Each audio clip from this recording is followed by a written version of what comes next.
right, welcome to another episode of Piecing It Together, the podcast where we take a look at a new movie and try to figure out what movies inspired it. And today on the show, this is actually episode 101. Isn't that insane? I hope you checked out that interview we did last week. My fiance Gina interviewed me to talk about the podcast, the fact that it was episode 100, and, just looking back at the last decade of my life, it was really fun to do that. But now we're back to movies. And kicking it off today, we're talking about Motherless Brooklyn from writer, director, star Edward Norton. He plays a private detective who has Tourette syndrome, and it's just like a total, like, classic throwback noir style film. And it's pretty good. It's not perfect by any means, but definitely enjoyed it, and we had a great time talking about it. Me and returning co-host Joe Black. So before we get into that, I do want to remind you, as always, to make sure you are subscribed to Piecing It Together, because let me tell you, we have a lot of episodes on the way. We've been bumping episodes left and right because of scheduling, but I have so much in the can right now, ready to go up. And it's going up soon. There's going to be a lot of episodes, one after another, at least 2 a week for the next few weeks, maybe 3. There's going to be a lot coming your way. So make sure you're subscribed on your podcast app of choice. If you enjoy the show, you can rate and review us on Apple Podcasts. 5 stars would be amazing. We just got our first 1-star review. I don't know what that guy's problem is, whoever it was, but they didn't actually leave a review. They just did the 1 star. I don't know. Whatever. Doesn't matter. But hey, you know what? We have like 40-something 5 stars, a bunch of 4 stars, a couple 3 stars, 1 1 and 1 2. Can't please everybody, right? But yeah, we would love your review on Apple Podcasts, or you could review us over on Podchaser, which we are now starting to get set up. Podchaser, if you don't know it, it's like an IMDb for podcasts, and it's a really cool site. And I'm starting to get everything set up and connecting all the people who have ever been a guest on the show. Definitely check out Podchaser. And of course, you can follow us on social media at Piecing Pod and join our Facebook group, Popcorn and Puzzle Pieces, where we continue the conversation about all these movies. So let's get into the conversation about Motherless Brooklyn. All right, Joe Black is back on the show with us. Joe, how's it going, man? Oh, I'm doing all right. Just you and me this time. Yeah, just the two of us. We're talking about a movie that I don't know. It wasn't really on my radar at first, and then all of a sudden I was like, "Wait a minute!" Edward Norton wrote and directed a movie that he's starring in, and same. You know? When I saw Yeah. the trailer for it, I saw the trailer for it when I saw Rambo: Last Blood, and which was just a month ago, and I was like, where the hell did this come from? That's exactly what I was thinking. It was like very, very random. And especially given the the subject matter and I mean, I'm sure we'll get into it as we're talking about the movie going forward, but it just really seemed like wow, okay, all right. This could be interesting. I'm in. I if you had asked me sometime around Fight Club or maybe Death to Smoochie or, Primal Fear and all that stuff. I mean, Edward Norton was like my favorite actor for quite a while. And then he kind of disappeared for a little while. Just did a thing here, thing there, and just kind of, I don't know, it kind of went away. But certainly had my attention when I saw this trailer. Well, he built up that bad reputation for being difficult to work with and all that. Yeah. But I always liked. I mean, I love him in Debt to Smoochie. I also love him in Woody Allen's "Everyone Says I Love You," where he gets to do some song and dance stuff. But the reason I was so caught off by this movie when I saw the trailer was because it looks so big. It looked like a big movie. Yeah. And then surprisingly, when you see the movie, one positive I can say about the movie is that it's a big movie. Like the period detail is nice, and like they put money into this, and I don't know, just kind of wash their hands of it. I don't know. Yeah, that is a good point. I mean, before we get into some puzzle pieces, one other thing, and I mean, just it kind of goes to that point you were just making that it's like a big movie. This is the kind of movie that I don't know. I want to say 10 years ago, maybe a little longer, would have been a huge, Oh yeah, like awards contender. It would be like the big movie, right. And then Black Dahlia came along and ruined it for everyone. Rightfully so. That movie is awful. I don't know how you feel V about it. almost did what he could, but I don't know. I like that's another one where you talk about all the pieces are right. You know what I mean? Your Rose McGowan's, your Hilary Swank's, your Scarlett Johansson's, and Brian De Palma and Guillermo Zsigmond. I mean, it's like should be the best, and it's just Yeah. from shot one, you're like, whoa, this doesn't work. Yeah, what is this? hmm Well, right on. Let's start jumping into some puzzle pieces for Motherless Brooklyn. What do you got for your first one? I was gonna start us off with a kind of obvious one, I think, which was the Untouchables. Hmm. Um, And, I mean, obviously, other than, period-ish setting, what I like so much about The Untouchables is that it is about these guys who feel that they are invincible, and then halfway through the movie when one of them gets, fucking blown away, you know what I Hmm. mean? And then poor Sean Connery with his, "Always like a wop, bring a knife to a gunfight," and then he gets machine gunned down. Um, that's when, like, the fear kicks in, the paranoia kicks in, you know what I mean? So you then spend the last, third of the movie with these 2 characters in total paranoia of their invincibility. They used to feel invincible, now they totally feel vulnerable, and that's this whole movie, you know what I mean? Like, Edward Norton and crew, Bobby Cannavale and, what's his name? Um, Ethan, Ethan oh Suplee. yeah, and but then what's the one guy's name? Mike, anyways, that other guy. Yeah, Th the other one. they all Yeah, kinda looked up to him. He was like their you know what I mean? Like, he was the man. Jimmy was the man, and then sure. now that he's gone, it's they're just totally up shit creek. They're Yeah. running around like chickens with their head cut off, and, Yeah, for sure. Yeah, yeah, absolutely great piece, and yeah, it is it's a great little crew though. I mean, they all have like their little things, and but yeah, they don't have anything resembling any kind of a leadership anymore. right, yeah, and, the one of the problems with the movie is that, like, all of, like, the double crosses and the betrayals are so obvious from minute 1, you know what I mean? Like, the Bobby Sure. Cannavale thing, it just I feel like this one lacked the subtlety of characters, it's all caricatures, you know what I mean? Which can be fun sometimes and is in this movie fun sometimes, but other times it's just like, "Oh, I wouldn't have minded doing a little bit more of the work."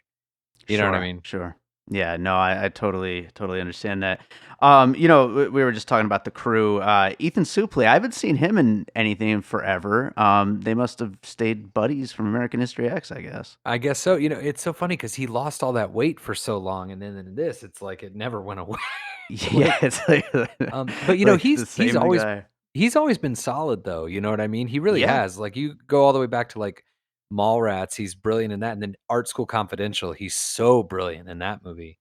sure, Um, yeah, that American absolutely. History X, it's really funny because there's always been that controversy of, like, did Edward Norton actually secretly direct the movie? And, like, after watching this movie, the answer is a very obvious no.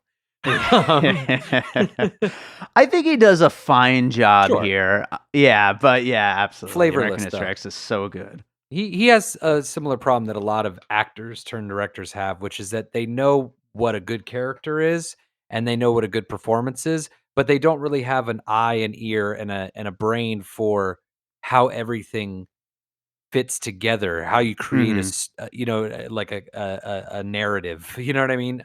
Sure.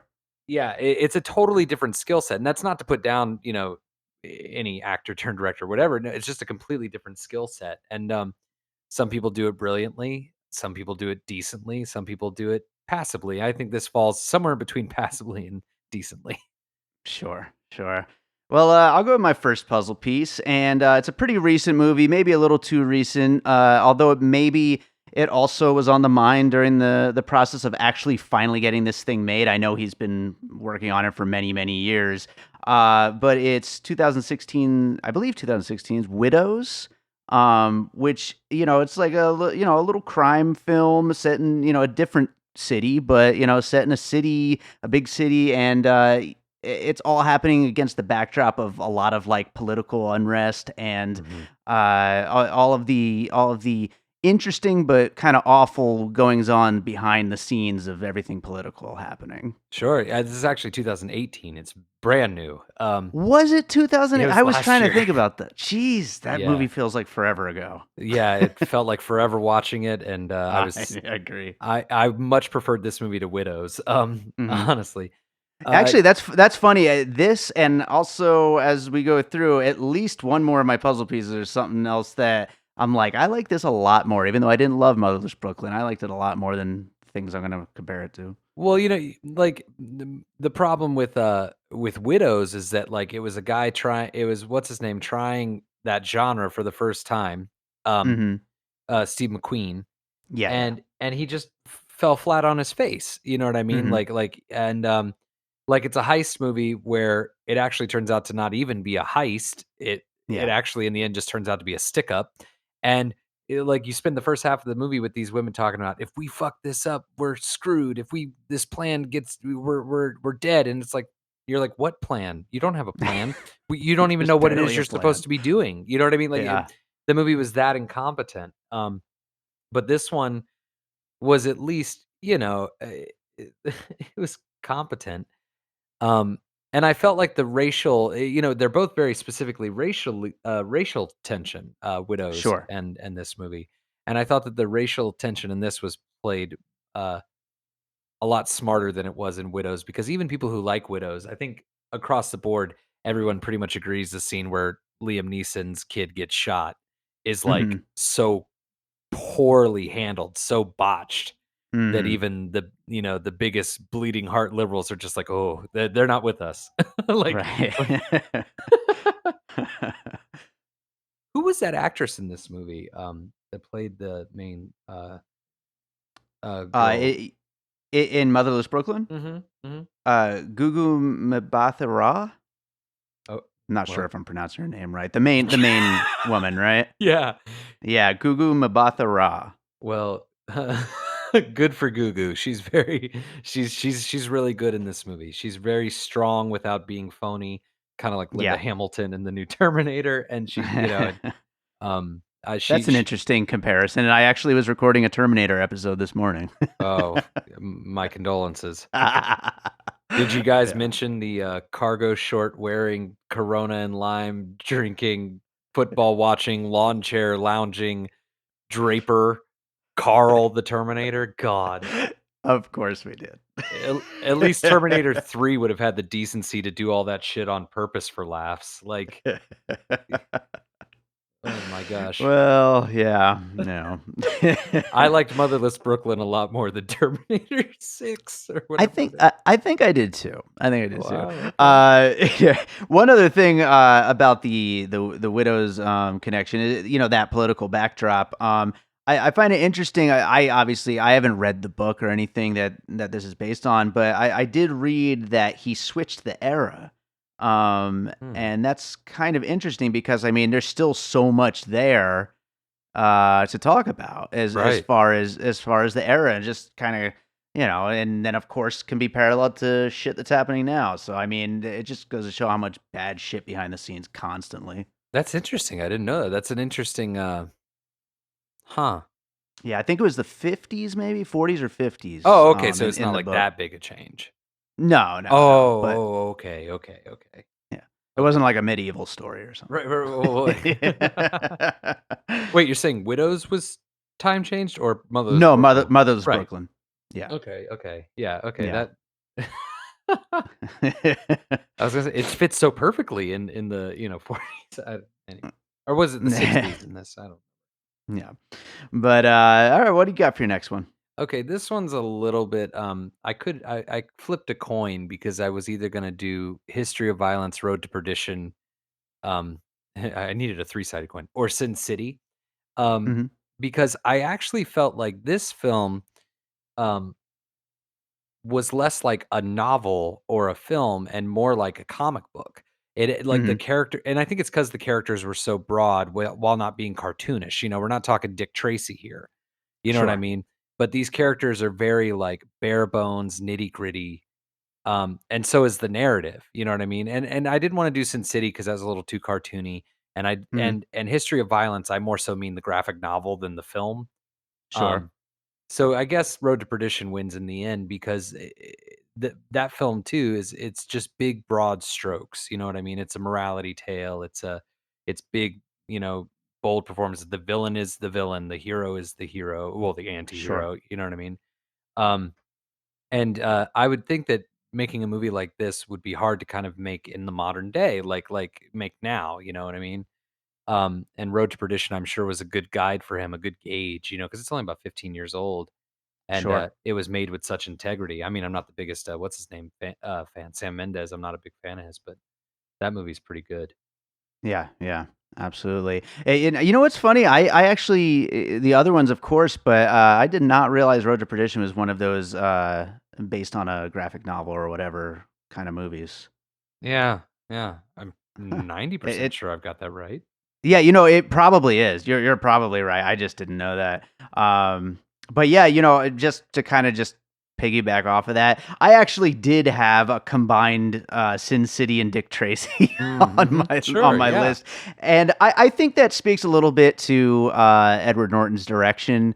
Just the fact that at times the movie does start to veer into cartoonish. right, And right. he definitely kind of course corrects into the direction of it feeling more real at times, and then it kind of bounces back into a little more cartoonish. And when it is though, it definitely has that cartoon feel. It kind of has. I would certainly go a little more in the Sin City direction than Dick Tracy, but I Right. had it on my list as well though. Well, yeah, he's always been an actor who hasn't been afraid to be like uh bold and cartoonish. I mean, we even talked about, Death to Smoochie, even American Sure. History X in its own way. I mean, Edward Norton, for better or worse, is one of the fucking Hulks.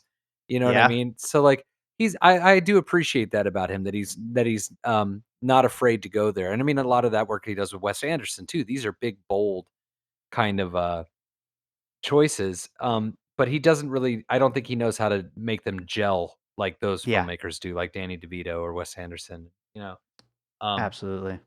but yeah, Dick Tracy, like I don't know, like that puzzle piece is better saved for fucking Irishman. Uh, like no, like it's so I'm seeing it funny. next weekend finally. It's so funny how many people walk out of that movie and or my friends who have seen it. I see them posting online talking about Dick Tracy afterward. It's like, yeah, I mean, he is just playing fucking Big Boy Caprice up on Oh screen. boy. It's oh man, I hope you like it. You know what? I'm going. I have 3.5 hours set aside. Bring a Red Bull. Yeah, I'm going to see this damn movie, and we'll see what happens. Um, well, what do you have for your next puzzle piece? All right. My next puzzle piece I have is Once Upon a Time in America, All right. the Sergio Leone, Bobby De Niro movie. I actually just saw that movie fairly recently. I saw it a couple months ago. They played it here at the Egyptian. So I got to see the 4 hour and 10-minute long cut. Hmm. Uh, yeah, it was pretty miserable. Um, Hmm. I don't know if you've ever seen the film, but the main I character. have not. Yeah, No. it's a it's a period piece. It's about this boy coming up in New York, rising to power as a gangster. He and his like street thug buddy. It's him and James Woods. And the first hour of the movie is brilliant. It's when they're kids. Hmm. And then Bobby De Niro goes to prison, and then when he gets out, they're all grown ups. And in the time that he's been in prison, James Woods and all his other friends have ascended to power. Um, Hmm. and De Niro comes out and prison and teams up with them, and they kind of run the city together for a while. But then like their backstabbing gets to one another, and like Robert De Niro has an opium addiction in the Hmm. film, and um, and I just felt like this movie aesthetically, Motherless Brooklyn aesthetically takes a lot from Once Upon a Time in America, but also just that idea of like a lead character with a bit of a drug addiction more than an alcohol thing, Sure. and also somebody who's more part of something than the actual head of it.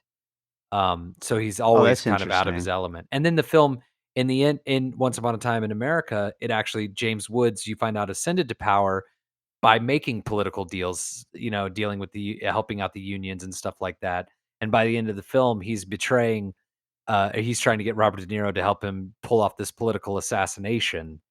Um, because so again with that political theme. Why is it that noirs and political thrillers always seem to collide? You know what I mean? Yeah, I guess you got big guys in suits with cigars and stuff, so it kind of just fits, you know. Sounds like the governor to me. Yeah, there you go. But yeah, I mean, I don't know that I would recommend Once Upon a Time in America to you, but I mean, if you're a completist when it comes to Leone, Sure. I liked Yeah. Motherless Brooklyn more than Once Upon a Time. Yeah, I If feel like you're liking this movie more and more as you talk about it. Well, it's just I don't really like noirs very much. I know it's funny because I made one, but I made one because I don't like them. You know what I mean? Right, right. So, Wanted to dig in a little bit. to be fair, I think I like Motherless Brooklyn more only because it's half the length. Um, there was an intermission during the 4 hour and 10-minute runtime of Once Upon a Time in America, and I'm not making this up. The intermission came at the 2 hour and 50-minute mark. Wow. Yes, yes. Oh yeah, that would definitely be necessary at that point, I Yeah, think. seriously. Jesus. Irishman could use one too. Well, I will go with another puzzle piece. It's a movie I did not like very much, but also written, directed, and starring someone who made it as like a big, kind of almost passion project kind of thing. Is Live by Night from Ben Affleck. Well, Yeah. why'd you got to do my boy like that? Are you a fan of Live by Night? I forget if we've talked about this before. Hell no. Yeah. The biggest Ben Affleck fan on the planet. Like it's like a Yeah. known fact about me. But that movie, I saw a test screening of it more than a year before it came out, and when they asked for my card at the end, with the little survey, I told them you don't want it. Yeah, I completely agree. I actually that was one of the biggest bummers I'd say of like the past All decade time. for me. Yeah, like Yeah. it was that movie cuz he was on such a fucking roll of just Mhm. some great stuff, and then that movie just ugh. But yeah, I mean, I'm sure you could tell though, where I'm coming from with that, description of using it as a puzzle piece. And as a matter of fact, now that I think about it, I used it as a puzzle piece when talking about Widows back 2018, apparently. So yeah. I thought you were going to say you used it as a puzzle piece when talking about Terminator, and I was like, really? Yeah, I'd like to hear more about that. I want to hear about that one. Yeah, no. Well, when I saw it, it didn't have it didn't have CGI. So here's the thing: when I saw it at the beginning of the movie, Ben Affleck's supposed to be 19, and I was like, what? Like, so I'm watching the movie. I'm like, why is he what? And It then wouldn't like, have made any more sense. well, and then when he's like walking around in these suits, he was bulked up for Batman, and I was like, he looks like a dumbass in these suits. Like they don't fit him well. They look, but then apparently, I've never seen the final version. Mhm. But my buddy was telling me that because he saw both, he saw it with me that night, and then he saw it when it came out. That apparently they digitally de-aged Ben Affleck at the beginning, Mm. and that they actually digitally slimmed him down the entire movie. Wow, I didn't Um, even like realize that they had to do that. I asked him what they changed between what I saw and the final cut, and he said the biggest thing they changed is that they all but completely cut out Sienna Miller's part. Hmm. Which that's okay. Um, they could have cut the whole movie if you ask me. Poor God, Ben. speak of it, like talk about a vanity project. I mean, to write and direct, yourself, and then to slim yourself down. I mean, obviously they had to because of Batman, Right. but I mean, but just, Well, like on paper. Well, and then you've got the whole like Motherless Brooklyn. You have the mixed couple, dynamic. Mhm. But I remember being so like laughably offended by how dumb the ending of Live by Night was. How like she starts out, Zoe Saldana, she starts out in that film as like she's running the business, she knows her shit, she doesn't put up with anybody's, bullshit. And then as soon as they get married, she becomes like just his like servant. She I becomes like forgot all about and that. I remember thinking how terrible that was too. well, and then at the very end, when like, old what's his name, Cooper comes around and like firing his gun like crazy and fucking pops her in the head and kills her. Uh-huh. And then like Ben Affleck's voiceover, he's like, her death was my punishment for my sins. I was like, what? What? How like fucking like insane of you to say? No, she was a person. Like, what are you talking about? Her death was your punishment? Fuck you. Like Oh you my piece of god. shit. I almost feel bad for bringing the movie up right now. It's so Poor Ben. It bad. was gonna catch up with him eventually because he's another one of those directors, actors turned director who I wouldn't put him in the category of great. No offense to him. I love him to death. I would put him in the category of good. Like, Mhm, and I feel like even Argo, I feel like he was doing a good run of just making movies. He wasn't mhm, making films, he was making movies, you know? mhm. And, I think Live by Night was his going like, "Now I make films," and we go, "No, you don't." No, no, no, no, no, stick with the town, bub. Well, what do you got next? Okay, this one, I don't know if it's, it's called Kansas City. Hmm. Um, it's a, Robert Altman film from the '90s with, uh, Dermot Mulroney and, Jennifer Jason Leigh. Um, it's a absolutely brilliant film. Have you heard of it? I have not, no. It's a noir, and it's about it's a Harry Belafonte is like this, black gangster. It's Prohibition era, right? And, Mhm. Dermot Mulroney works for him. He's like an underling, but he, like, knows like, he wants to rob him, basically. He wants to rob his boss. So he and his buddy put on blackface and Oh, rob wow. his boss's car, but, of course, Harry Belafonte figures it out, and they kidnap Dermot Mulroney after he stashed the money, and, and, they're holding him hostage, and Jennifer Jason Leigh has to, like, repay the money that was stolen um by helping them get a politician to, like, drop out of a race that they don't wanna win. So she kidnaps, like, the politician's wife and is, like, hiding out with her, um, but really, they're just gonna kill Dermot Mulroney anyway, and you know what I mean? Uh-huh. And, so it reminded me, I mean, other than the obvious, noir set during that kinda era, blah, blah, blah, but, like, the idea of, like, hiding out somebody from a politician, using it as leverage to get them to you know what I mean? Um, Sure. and in the whole movie, I forget, the whole movie takes place on election day. Mhm. The whole movie, and, like, Steve Buscemi actually is like he's, like, rallying people together to get them to, like, vote, and, like, he's having people, like, vote 5 or 6 times, you know what I mean? Like, that old chestnut. This actually sounds like a pretty awesome movie. It's phenomenal. It's one of Altman had such a checkered career, and, like, Mhm. but he actually has a couple of hidden gems, like movies that are still just, I mean, for every, MASH and The Player and The Long Goodbye, there's little hidden movies, you know what I mean? Like Kansas City, like especially in his later career, like Cookie's Fortune and Mhm. The Company. But Kansas City is a big movie. I mean, it flopped hard, but it was a big movie. Big cast, big great period detail, epic scope, you know what I mean? Like they and just kinda got dumped because it wasn't tightly packaged in a neat little bow, I guess. Yeah, Because yeah. I mean, he can get way too loosey goosey, Robert Altman, you know what I mean? But, like, this one's pretty tight for him. Sure. Um, Yeah.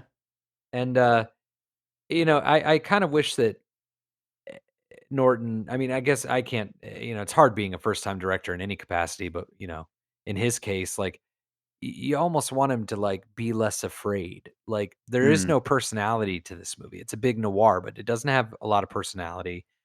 I mean, the personality it has is that fucking what's his name? The Radiohead guy's song, which just Yeah. it being the one song in the movie that's anachronistic just doesn't work. Yeah, it Um, was it was a strange choice to have Tom York do music for this. yeah, you just want him to, like, lean into it more, you know? Yeah, I'm sorry that I'm absolutely. bringing up puzzle pieces from movies you haven't seen, so we can't bounce. But I'm glad to be recommending Kansas City to you. It's very good if you can find it. Yeah. I might have to hunt that down. All right, well, I have one more puzzle piece, and speaking of Steve Buscemi, it is the series Boardwalk Empire, Mm. which I think also a lot like Widows and a lot kind of like Live by Night as well. It's just like this crime drama, set against all the, political stuff happening within that particular era that it's set. And I also think, a lot of Scorsese influence all over this directorial debut. Yeah, I've actually, see, you repaid me because I've never seen Boardwalk Empire, Oh, okay. and I want to because I love the cast. I love Shea Wiggum. Oh yeah, he's Yeah, great. like it that's been on my radar for a minute. It's hard for me to get into period pieces. Like it's hard for me to get into noirs and gangster movies just in general because I'm just so Yeah. disinterested in that kind of thing. You know, it's But funny. I was just as a total aside, I was just randomly thinking about this the other day. Um, how much nicer it was when we were all waiting week after week for a new episode of Boardwalk Empire. I feel like as soon as that show ended, everything just kind of went to shit. well, that I mean that brings up a whole thing that I have with television these days, or what we call television these days, because let's face it, Uh huh. half of it's online anyway. But Yeah. there is a kind of lost art form to the rhythm of waiting. Oh Like, yeah. so Absolutely. I remember when I watched, when I got married, my wife had never seen The Office, and I Hmm. was like, "Oh yeah, we gotta watch it," and we watched it, and we binge watched it, as the kids say, and when you watch The Office just episode after episode, and you watch all 9 seasons in a month, all the characters just seem like assholes. They I'm seem sure. like Jim seems like a piece of shit. And it's because we haven't, without the time in between both episodes and seasons, the weight, the gravity of their longing, of their desires, of their efforts, like that, it doesn't play. You know what I Sure. mean? And they just seem needy and whiny. And like there's a really good song, oh my god, I can't remember what it's called. Oh, no, there's a really good song specifically about The Office where it's, like, this guy singing about how, like, he grew up with that show, and, like, it starts with him even saying, "I had my first crush in season 2." You know, and then he talks about, like, his grandpa died in season 6, the one where Michael blah, blah, blah, you know what I mean? And, like, Yeah. that feeling that we have, like, you know, shows now like Stranger Things, it's like it comes out and, everybody watches 10 episodes in 2 days and it's a sensation, but it's Yeah. not that thing that sits with us and, Absolutely. oh, sorry to go off on you just stirred that up in me. I think I completely agree. I've had conversations about that with friends in person many times. I mean, Mhm. it really was. It, I mean, that's kind of the big difference with TV and movies, really, when it comes down to it, is that you get that breathing room, and get to grow with it, and they've taken that away, of course. Well, even but I mean, I feel like it's just something that, like, the industry's gotta figure out. There are some people who have figured it out, Hmm. like The Righteous Gemstones, you know what I Oh, mean? Or, like, Jody love Hill it. and those guys, like, they design it from minute 1, you know what I mean? Like, knowing it'll be episodic or knowing it'll be 2 seasons or knowing that it'll be there are some people who do it, on purpose, who are actually, but I feel like too many people aren't thinking about it. Like, I'm sure that if Sure. Boardwalk Empire was made the exact same way, but released, like Netflix releases their shows, it wouldn't have that same resonance, Right. you Right. know, because it was designed to be week to week. And that's almost becoming a dead art form. You know what I mean? Kind of is. Episodic television in a way. It's like Yeah. uh but I never liked TV to begin with, so fuck it. I'm with you. I'm with you. Except Righteous Gemstones. Oh my god. The Righteous best. Gemstones is the Twin Peaks season 3 of 2019. Like it's you know what I mean? Like as much as I've loved some of the movies that have come out this year, I don't think they hold a candle to how much I just love the Righteous Gemstones. I'm with you Yeah. 100%. Well, do you have any other puzzle pieces? I mean, I have a slight one, but it's this weird one that only I would say it this way, and I mean that I think is a negative, which is negatively it reminded me of Kill Bill Volume 1, which I also don't like, in that the little genre flourishes that it has Mhm. um seem completely without purpose other than that's what you do in a genre movie. So Mhm. like the thing that I specifically think of is in the first Kill Bill, if you remember, well, volume 1, excuse me, because it's one movie. In volume 1 of Sure. Kill Bill, they hide Bill's face, right? Mhm. And honestly, you're just like, why? Like, who gives a shit? You know what I mean? Like, who gives a Yeah, shit what yeah, Bill it's like, looks what like? was the reason? Yeah. Right, like, it's not like some big reveal that it turned out to be some other character. It's not like it's some actor we don't know. It's just like, "Oh, that's just how they made those movies, and you're doing it too." I felt the same thing with Alec Baldwin in this movie, how they spend the first 20 minutes of the movie hiding his face. Yeah, that And was kind of a strange choice. It was a thing that it would make sense if this was part of a larger thing, but it's just a movie, and it's not like some guy that we are like that's being hidden from us for any given reason. right, it's not like a big reveal. Like once he finally reveals himself, you're like, oh, okay. Like like you usually would do that to like reveal a twist or like Sure. or like I don't know, like it's to subvert some kind of expectation, you know what I mean? Or to Yeah. create a sense of menace or to create a but there is no menace when you're like, I don't know who this character is. I don't know what he's doing. I don't give a shit. Oh, it's Alec Baldwin. Okay. Yeah, I've Um, seen him before. yeah, yeah, I have. Blue Jasmine, right? That was him. Um, yeah, yeah, and but again, I feel bad, but like, what the fuck? I feel bad. Edward Norton. I meant to say I feel bad for Edward Norton because he tried, but like he just doesn't know what he's doing. And not to say Mhm. that he couldn't figure it out, but the scariest thing in the world to do that I think a lot of people don't understand when they haven't made a movie or done it is that the scariest thing to do as a filmmaker is to learn in front of people. Mm. It's actually really scary, like because you're going to get criticized when really, like any art form, it's a process. Yeah. And Kevin Smith was a victim of this too, where like he just fell flat on his face the second time around because he didn't know what he was doing. Mhm. And Edward Norton, as much as I'm sure he wants to be, a filmmaker in some ways because he wants to have control over production, I think that he just kind of, put the cart before the horse. Mm. And I've made 14 features, and like everybody asks me, "Oh, how many have you sold?" It's like, well, none, and I haven't even tried. In fact, the only one of my movies I've tried to put in a film festival, we just did to see, if it played at all. We weren't trying to quote unquote get into festivals. You know what I mean? Sure. And it's because I didn't want to learn in front of people. I felt like if I'm going to be a filmmaker, I want to earn my place. You know what I mean? I want to be worth people's time and money, and I mean the people giving me the money to make it and the people spending their money to see it. Mhm. So I wanted to figure out how to be a filmmaker, not only what kind of stories I want to tell, but why do I want to tell those kinds of stories? How do you tell those kinds of stories? And then how do you create an environment where you can manage and coordinate people to help you create it? You know what I mean? And Sure. it's tough. And, so good for Edward Norton for trying, but I think he very obviously got in over his head and was interested only in particular things and it created a mediocre movie. And I don't know that this movie ever had the potential to be amazing because it is so derivative of other things. I mean, funny enough, neither one of us mentioned Chinatown, which this is totally derivative of. You know what I mean? But but you know, I don't know. That's all filmmakers these days, not just Edward Norton. They all just want to be Spielberg right out of the gate. Or Scorsese.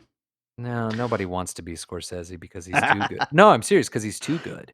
Like Yeah, that I guess that's true. Yeah, that responsibility is scary because he's not sitting here making feel good family movies like Spielberg. He's his shit's dark, Yeah, and always has been. Even Alice doesn't live here anymore. I mean, that it's coming from a dark mind.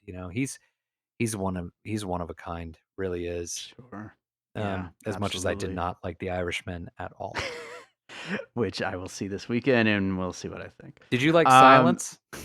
I did like Silence, yeah. Now we're talking. All right, cool. Yeah, I love Silence. Nice try, Uh, Edward Norton. well, I'm going to do the finished puzzle, and then we'll get into any closing thoughts we had about Motherless Brooklyn. Finished puzzle includes The Untouchables, Widows, Road to Perdition, Dick Tracy, Sin City, Once Upon a Time in America, Live by Night, Kansas City, which I am going to seek out, Boardwalk Empire, and Kill Bill Volume 1. All Yes, right. We excellent. got a good list. I think that this is the most normal, puzzle piece thing that you and I have ever done, like, there I know, right? It's just like a kind of straightforward movie. It's Yeah. it's the kind of movie, it's the kind of movie my dad would love. You know Yeah. what I mean? My dad Yeah. would not because he likes Bruce No. Willis too much. Oh, yeah, poor Who Bruce has didn't to get, show up? yeah. Isn't that interesting? Of all the things, Bruce Willis, like, sometimes he shows up, sometimes he doesn't. He didn't Yeah. show up for this one. Not particularly. He's got 30 seconds of screen time, and it's Yeah. fine. He showed up. Speaking of Mhm. Oh, I was just gonna say, speaking of other people in this that we didn't really touch on, Willem Dafoe, it was so weird going into this the day after The Lighthouse and seeing him in such a different role, but still with a beard. Yeah, well, I mean, obviously, he was like, "I'll do the part, but I have this beard right now. Yeah. Can my character be kinda homeless for no reason?" And Leslie Mann, let's not forget Leslie Mann. Oh, God, I already forgot Leslie Mann was in this. I Yeah. wrote down a list of people in this movie, and I didn't even put her on the list. I mean, and then completely what's his forgot. fucking name? Oh gosh, I always forget this actor's name. He was the hoodlum that they stop on the roof. Not the Oh, big guy, but the other geez. I forget his name. I don't know, yeah. He's famous, whatever. I I'm sure. he's in Super Mario Brothers, which is a masterpiece. Um, I wanna rewatch that movie one of these days. I the haven't guy seen it since I was a kid. the guy who wrote and directed that movie was in my noir, was in my, detective film. There's a puzzle piece right There we there. go, yeah. I would like to throw in a final puzzle piece of the, 2019 Blue Means Pregnant film Tellers, written and directed by Joe Black. No, please Oh, don't man. associate my movie with this one. It won't help either film. Well, I think about that about does it for Motherless Brooklyn. Joe, did you see anything else recently that you'd like to recommend? That I would like to recommend. Yeah, I mean, odd that I came so late to this train, only 20 some odd years later, but I just saw The People versus Larry Flint. Oh, all Um, right. I haven't seen that in a long time, but it's really good. well, I think one of the most beautiful things, and this kind of ties in because it's a political film.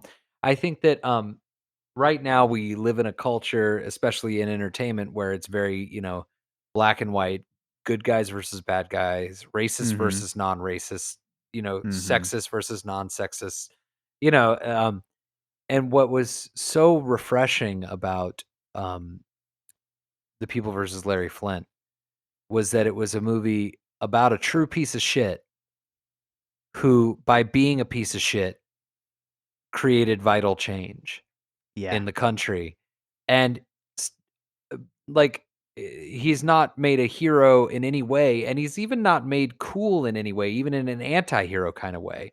You're Mm-hmm. literally just watching this like grotesque, which is Yeah. fascinating and fun and funny, but you're never once ever in the movie think like, man, Larry Flynn is so cool.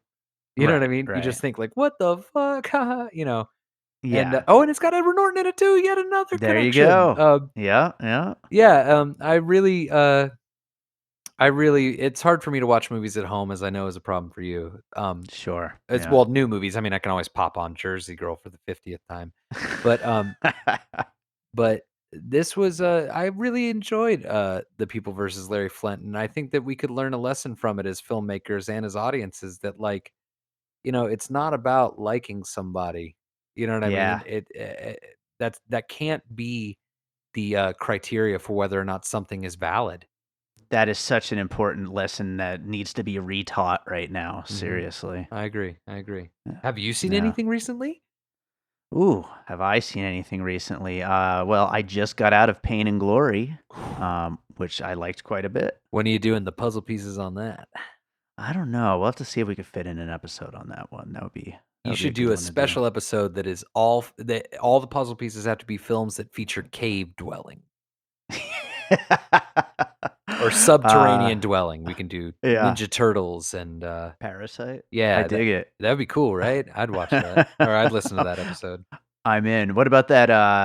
Not really. I guess they would. The people did dwell there. The Cave of Forgotten Dreams. That documentary. Oh yeah, I never saw it because it's a documentary and I refuse to watch those.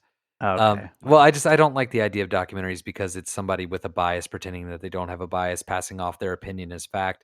And if they Hmm. are passing off fact, they're passing it off through a biased lens that is skewing it in the direction for you to believe what they want you to believe. And I don't trust that. I prefer straightforward lies like movies, regular, fiction narratives. Um, but another subterranean movie we could do is fucking Mad Max Beyond Thunderdome. Okay. So see, to me, this Pain and Glory one sounds riveting. And This sounds like it could be a really interesting episode. Let's do a little research and see if we can make it happen. So thanks for having me on. This is the shortest one we've ever done. I'm very proud of that. I know, but you know what? Sometimes that's what's No, no, necessary. it's You great. know. It's great. Sometimes when you post these and I look and it's like 1 hour and 18, I'm like, oh shit, my bad. I'm sorry, David.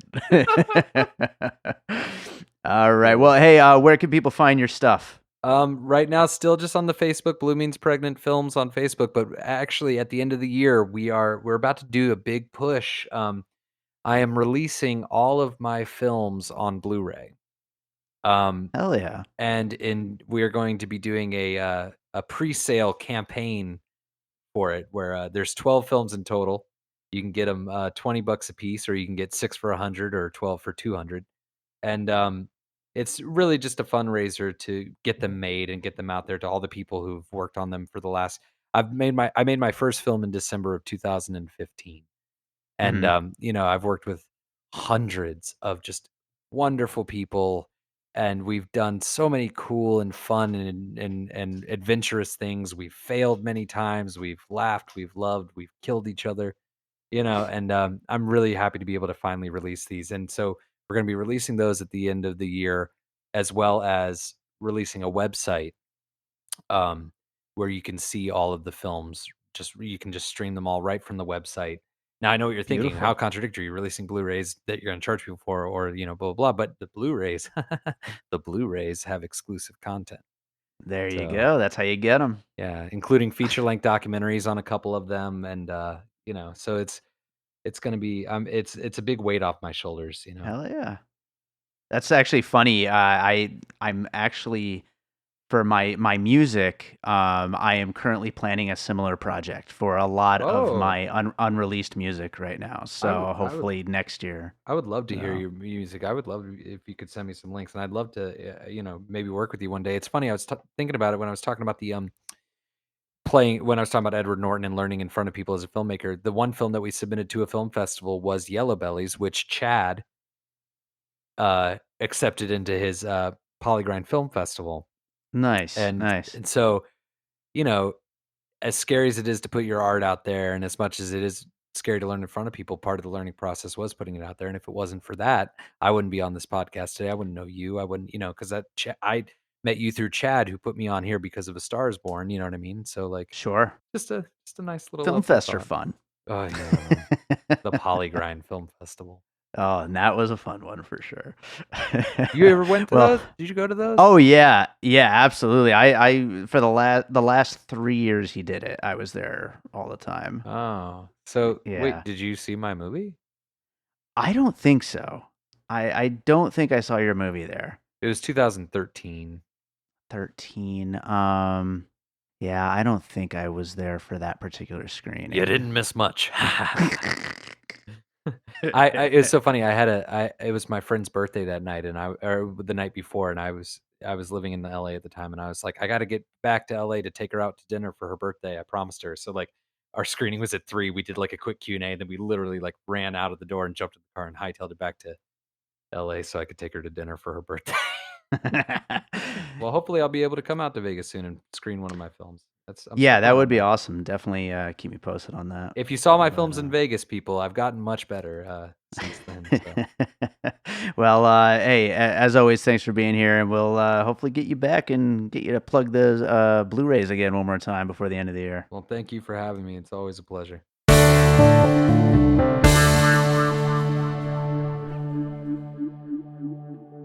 Hey, Las Vegas! There's no time like the present to give the gift of memories you'll treasure forever. Gina Mazzoni Photography is offering not 1, not 2, not 3, but 4 holiday specials. Whether you're looking for something short and sweet like a mini shoot, savings on a regular full photography session, discounted prints to deck your walls, or gift certificates to give someone else or save for future use, we've got you covered. Check out our holiday specials at www.ginamazzoni.com. Again, that's www.ginamazzoni.com. All right, I hope you enjoyed that conversation. Figured I'd squeeze that ad for Gina Mazzoni Photography in there one more time since those specials are still up on our website for another week, I think, and then it goes back to regular price. So get your shoots booked now, Las Vegas, if you're looking for some holiday shoots. Hope you enjoyed us talking about Motherless Brooklyn. Definitely go check it out. Still in theaters. I have a feeling Terminator Dark Fate is going to have the dark fate of being saved for a VOD release scheduled episode, but you can still hear it in our Patreon. Is it in or on? I always forget. Anyway, on our Patreon, in our Patreon. Patreon.com/piecingpod is where I will be putting all episodes that are already recorded but not scheduled to be posted yet. And we're starting to record some new bonus content that will not be on the main podcast. So if you want to check it out, starting at $3 a month, you get all that bonus content and early release content. And then there's, higher things where you get my albums and stuff like that. So, go check it out. I'm perfectly happy doing this thing as a free, regular old podcast, and I will continue to forever and never put a paywall. But stuff that hasn't been scheduled in yet, that's a great place to put it, I think, right? I think that makes a lot of sense. And bonus content, which I don't want to clog up the main feed with a bunch of episodes that don't fit our theme. I mean, I put a lot of thought into trying to plan this podcast to be a very specific thing, doing the whole puzzle pieces thing. So I want to keep it that. But I also like talking about movies in other ways, so we're going to record other episodes, and they will be on the Patreon as well. So lots of great stuff coming over there. But you don't have to subscribe. You do not have to pay a penny. Just keep listening to Piecing It Together on whatever your regular podcast app of choice is. We love that you're all out there listening. Thank you so much for the support. You can rate and review us on Apple Podcasts. You can subscribe on any major podcast app. And if you want to get in touch, you can connect with us on social media at Piecing Pod on all of the social media sites. And, of course, our Popcorn and Puzzle Pieces Facebook group. So, I think that does it for today. And as always, I'm going to leave you guys with a piece of music, and I got a special one for you today. This is a piece of music from the score of a short film that I scored earlier this year. It's actually part of a web series. It's an episode of a web series. It's directed by our good friend Jason Harris from Awesome Movie Year. This is Rick Thunder. It's part of a web series called Copper Creek that is not out yet because they're still doing a film festival run with Rick Thunder. But so far it's done awesome. It's been in a bunch of festivals, doing all kinds of great stuff out there. But it gave me a chance to do some film noir music. And so I figured what better way to close out this episode than playing the music from Rick Thunder, because it is film noir and it fits perfectly for something like Motherless Brooklyn. So enjoy this music from Rick Thunder. And as soon as that Rick Thunder short is up on the internet somewhere, I will make sure to share it. And that way you guys can check out the whole thing. It's a fun little film. So listen to this, and we'll be back with more Piecing It Together next week.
and all points west.